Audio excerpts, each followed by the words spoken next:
ушул спорт ордосунда бүгүнкү күнү ошо Кожомкул атындагы спорт ордосунда Баткенге жардам штабы түзүлдү. Бирдиктүү борбордоштурулган штаб болот. Бул жерге биз ошо кайдыгер карабаган жарандардын баарын чакырып кетебиз. Эгерде Баткенге кандайдыр бир жардам бере албай турган болсо, ушул штаб аркылуу өзүнүн жардамын берсе, азыркы күнү счет ачылып атат банкта. Акчалай жардам берем десе, андан тышкары мына бирин экин уже жарандар келип өзүнүн ушул азык түлүк продукты алып келип жардамдарын таштап кетип атышат. Биринчи гуманитардык жардам Баткенге качан жөнөтүлөт, мындай алдын ала пландар боюнча? Гуманитардык жардамдын келгенине жараша ушул машинелерге жүктөлөт.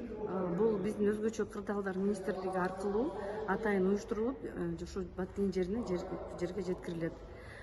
Жардам ошо машине толгонго жараша